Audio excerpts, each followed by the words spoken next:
दोस्तों આજના વિડીયોમાં આપણે વાત કરીશું ગ્રેસિંગ માર્ક્સ અથવા તો કૃપા ગુણ અથવા તો ફૂદડી કરીને ઉમેરાતા માર્ક્સ એટલે શું, ગ્રેસિંગ માર્ક્સ કોને કોને મળી શકે છે, કેટલા વિષયોમાં ગ્રેસિંગ માર્ક્સ મળી શકે છે, વધુમાં વધુ કેટલા માર્ક્સનું ગ્રેસિંગ મળી શકે છે, ગ્રેસિંગ માર્ક્સ શા માટે આપવામાં આવે છે, ગ્રેસિંગ માર્ક્સ શેને આધારે આપવામાં આવે છે। આ વિડીયો પૂરો જોયા પછી તમારા મનમાં બોર્ડ દ્વારા આપવામાં આવતા ગ્રેસિંગ માર્ક્સ અથવા તો કૃપા ગુણ કે જે રિઝલ્ટમાં તમારે ફૂદડી કરીને ઉમેરવામાં આવે છે એના વિશે તમારા મનમાં કોઈ પ્રશ્ન નહીં રહે અને દોસ્તો તમે જાતે પણ ગ્રેસિંગ માર્ક્સ અથવા તો કૃપા ગુણ તમને કેટલા મળી શકે છે એની ગણતરી તમે જાતે પણ કરી શકો છો। માટે દોસ્તો આજનો આ વિડીયો પૂરો જોજો। દોસ્તો આજનો આ વિડીયો બનાવવામાં ખૂબ જ મહેનત પડી છે, માટે દોસ્તો આ વિડીયો પૂરો જોઈને આ વિડીયોને ખાસ અત્યારે જ લાઇક કરી દેજો। આજના વિડીયો માટે આપણે દોસ્તો 2000 લાઇક્સની ટાર્ગેટ રાખીએ છીએ। મને આશા છે કે તમે 2000 લાઇક્સને જલ્દી જ પૂરી કરી દેશો। આ વિડીયો બીજા વિદ્યાર્થી માટે પણ ખૂબ જ ઉપયોગી છે, માટે દોસ્તો તમારા બધા મિત્રો સાથે આ વિડીયોને શેર પણ કરી દેજો અને તમે ચેનલમાં નવા હો તો ચેનલને સબસ્ક્રાઇબ કરી બાજુમાં આવતા બેલ આઇકન ઉપર ક્લિક કરજો જેથી તમને નવા વિડીયોની નોટિફિકેશન મળતી રહે। તો ચાલો શરૂ કરીએ આજનો વિડીયો। दोस्तों ग्रेसिंग मार्क्स साथे संबंधित तमाम माहिती આપણે ડિટેલમાં ઉદાહરણ સાથે ફોર્મ્યુલા સાથે આપણે જોઈએ એ પહેલા તો દોસ્તો રિઝલ્ટને તમે તમારા મોબાઈલમાં કેવી રીતે જોઈ શકો એના વિશે આપણે વાત કરી લઈએ। તો દોસ્તો રિઝલ્ટને સૌથી ફાસ્ટ અને સૌથી પહેલા જોવા માટેની લિંક આ વિડીયોના ડિસ્ક્રિપ્શનમાં આપેલી છે। એ લિંક ઉપર ક્લિક કરીને તમે રિઝલ્ટને સૌથી ફાસ્ટ સૌથી પહેલા જોઈ શકો છો। અથવા તો દોસ્તો ગુજરાત બોર્ડનું રિઝલ્ટ મોબાઈલમાં જોવા માટે તમારે ગૂગલ ઉપર સર્ચ કરવાનું છે www.mygkguru.in। આ વેબસાઇટ તમે સર્ચ કરશો એટલે જે પહેલી લિંક આવશે એના ઉપર તમારે ક્લિક કરવાનું છે। જેવું ક્લિક કરશો એટલે રિઝલ્ટ જોવા માટેની mygkguru.in જે વેબસાઇટ છે એ વેબસાઇટ ઓપન થઈ જશે। વેબસાઇટ ઓપન થાય એમાં તમે સ્ક્રોલ કરીને થોડાક નીચે જશો તો ત્યાં તમને બોર્ડના રિઝલ્ટ માટેના લીલા રંગના બે બોક્સ જોવા મળશે। પહેલું બોક્સ છે એસટીડી 10 બોર્ડ રિઝલ્ટ 2024 ધોરણ 10ના વિદ્યાર્થીએ આ પહેલા બોક્સ ઉપર ક્લિક કરવાનું છે। ત્યાર પછી બીજું બોક્સ છે એસટીડી 12 બોર્ડ રિઝલ્ટ 2024 ધોરણ 12 કોમર્સ આર્ટ્સ અને સાયન્સના વિદ્યાર્થીએ ધોરણ 12 વાળા બોક્સ ઉપર ક્લિક કરવાનું છે। દોસ્તો આ બોક્સ ઉપર ક્લિક કરશો એટલે તમારે સીટ નંબર એન્ટર કરવાનો છે એટલે રિઝલ્ટ તમારું ઓપન થઈ જશે।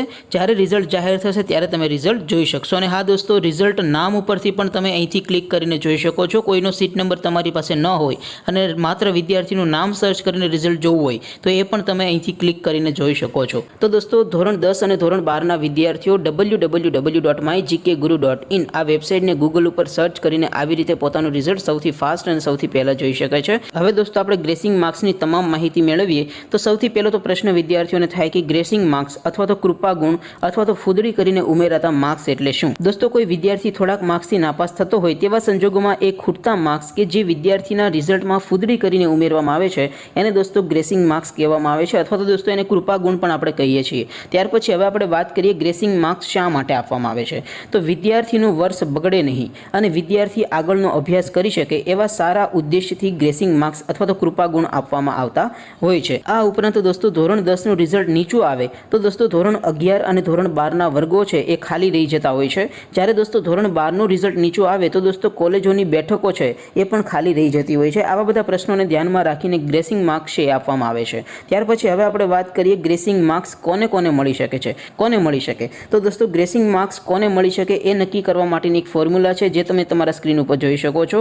કુલ વિષયો ગુણ્યા પાસિંગ માર્ક્સ એનો બેનો ગુણાકાર કરો અને જે આંકડો આવે એના કરતાં જો તમારે કુલ માર્ક્સ વધારે મળતા હોય તો તમને દોસ્તો ગ્રેસિંગ માર્ક્સ છે મળી શકે છે। ઉદાહરણ તરીકે દોસ્તો કુલ 6 વિષયની પરીક્ષા હોય અને પાસિંગ માર્ક્સ 33 હોય તો 6 ગુણ્યા 33 કરો એટલે દોસ્તો 198 આવે। હવે કોઈ વિદ્યાર્થીને 198 કરતાં વધારે માર્ક્સ કુલ મળેલા હોય તો એ વિદ્યાર્થીને ગ્રેસિંગ માર્ક્સ મળી શકે છે। ત્યાર પછી હવે આપણે વાત કરીએ કે કેટલા વિષયોમાં વિદ્યાર્થીને ગ્રેસિંગ માર્ક્સ મળી શકે છે। તો દોસ્તો વધુમાં વધુ 3 વિષયોમાં વિદ્યાર્થીને ગ્રેસિંગ માર્ક્સ મળી શકે છે। હમણાં દોસ્તો ધોરણ 12 સાયન્સનું રિઝલ્ટ આવ્યું છે એની એક સ્ક્રીનશોટ તમે તમારા સ્ક્રીન ઉપર જોઈ શકો છો। તો દોસ્તો વધુમાં વધુ 3 વિષયોમાં ગ્રેસિંગ્સ મળી શકે છે। ત્યાર પછી હવે વાત કરીએ કેટલા માર્ક્સનું ગ્રેસિંગ મળી શકે છે। તો દોસ્તો નિયમ મુજબ વધુમાં વધુ 5 માર્ક્સનું ગ્રેસિંગ મળી શકે છે। પણ દોસ્તો અગાઉના વર્ષોમાં જેમ કે દોસ્તો 2015માં 18 માર્ક્સનું ગ્રેસિંગ મળ્યું હતું વિદ્યાર્થીઓને। ત્યાર પછી 2018ની વાત કરીએ તો 10 માર્ક્સનું ગ્રેસિંગ મળ્યું હતું। જ્યારે દોસ્તો 2020માં 21 માર્ક્સનું વિદ્યાર્થીઓને ગ્રેસિંગ મળ્યું હતું। દોસ્તો માત્ર 5 માર્ક્સ વિદ્યાર્થીને આવ્યા હતા અને દોસ્તો 21 માર્ક્સ ઉમેરીને એ વિદ્યાર્થી પાસ કરવામાં આવ્યો હતો। ત્યાર પછી દોસ્તો હમણાં જે ધોરણ 12 સાયન્સનું રિઝલ્ટ આવ્યું 2023માં એમાં દોસ્તો 15 માર્ક્સનું વિદ્યાર્થીઓને ગ્રેસિંગ મળ્યું છે। તો દોસ્તો દર વર્ષે ગ્રેસિંગ ફિક્સ આટલા જ માર્ક આપવામાં આવે એવું દોસ્તો નથી।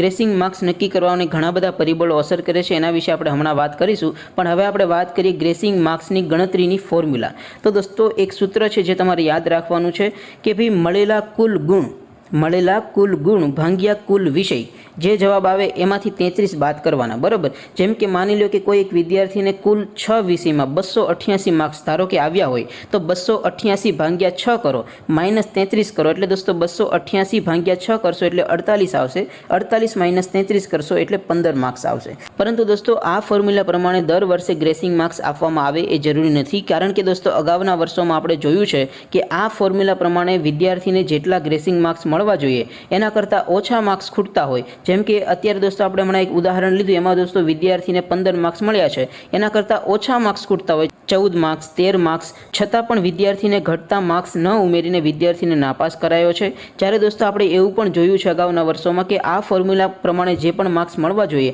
એના કરતાં વધારે માર્ક્સ ઘટતા હોય, છતાં પણ એ વિદ્યાર્થીને ઘટતા માર્ક્સ ઉમેરીને પાસ કરવામાં આવ્યો। જેમ કે આ ફોર્મ્યુલા માટે ઉદાહરણ તરીકે આપણે જે લીધું છે એમાં 15 માર્ક્સ છે, છતાં પણ 15 કરતાં વધારે માર્ક્સ ઘટતા હોય તો પણ એ વિદ્યાર્થીને પાસ કરી દેવામાં આવ્યો હોય। તો દોસ્તો એવું જરૂરી નથી કે ભાઈ આ ફોર્મ્યુલા પ્રમાણે જ વિદ્યાર્થીને ગ્રેસિંગ માર્ક્સ આપવામાં આવે। ગ્રેસિંગ માર્ક્સ માટે દોસ્તો ઘણા બધા પરિબળો અસર કરે છે। તો દોસ્તો હવે આપણે વાત કરીએ કેવા કેવા સંજોગોમાં કૃપા ગુણ અથવા તો ગ્રેસિંગ માર્ક્સ વિદ્યાર્થીઓને વધુ આપવામાં આવતા હોય છે। ગ્રેસિંગ માર્ક્સને અસર કરતા પરિબળ આપણે જોઈએ તો સૌથી પહેલું પરિબળ છે બાકીના વિષયના માર્ક્સ। જો દોસ્તો વિદ્યાર્થીને બાકીના વિષયોમાં વધુ માર્ક્સ મળ્યા હોય તો વધુ ગ્રેસિંગ માર્ક્સ અથવા તો વધુ કૃપા ગુણ એ વિદ્યાર્થીને મળી શકે છે। જેમ કે દોસ્તો કોઈ એક વિદ્યાર્થી 1 અથવા 2 અથવા તો 3 વિષયમાં નપાસ થયો હોય, પણ બાકીના વિષયમાં એ વિદ્યાર્થીને જેટલા વધુ માર્ક્સ મળ્યા હોય એટલા જ દોસ્તો ગ્રેસિંગ માર્ક્સ વધારે મળવાની સંભાવના તમારી વધી જાય છે। ત્યાર પછી દોસ્તો બીજું કોઈ પરિબળ અસર કરતું હોય તો એ છે દોસ્તો ઓવરઓલ બોર્ડનું રિઝલ્ટ। દોસ્તો માની લો કે ઓવરઓલ બોર્ડનું રિઝલ્ટ ખરાબ આવ્યું હોય તો એવા સંજોગોમાં પણ ગ્રેસિંગ માર્ક્સ વધુ મળી શકે છે। જેમ કે દોસ્તો ઓવરઓલ બોર્ડનું રિઝલ્ટ 55%, 50%, 45%, 40%, એમ દોસ્તો જેટલું નીચું આવે એમ દોસ્તો ગ્રેસિંગ માર્ક્સ વધુ મળી શકે છે। અને દોસ્તો ઓવરઓલ બોર્ડનું રિઝલ્ટ ખૂબ જ સારું આવ્યું હોય તો એવા સંજોગોમાં ગ્રેસિંગ માર્ક્સ પ્રમાણમાં ઓછા પણ મળી શકે છે। તો દોસ્તો આશા રાખું છું કે આજનો આ વિડીયો જોયા પછી ગ્રેસિંગ માર્ક્સ સાથે સંબંધિત તમારા મનમાં જેટલા પણ પ્રશ્નો હશે, તમારે જે પણ જાણવું હશે એનું સોલ્યુશન તમને મળી ગયું હશે। માટે દોસ્તો આ વિડીયોને ખાસ તો લાઇક કરી દેજો, તમારા બધા મિત્રો સાથે શેર પણ કરી દેજો, અને છતાં પણ જો તમારા મનમાં કોઈ પ્રશ્ન રહી ગયો હોય તો નીચે કોમેન્ટ કરીને અમને પૂછી શકો છો। બાકી દોસ્તો આપણે નવા વિડીયોમાં મળીશું, ત્યાં સુધી રજા આપો, આવજો દોસ્તો, જય હિન્દ, વંદે માતરમ।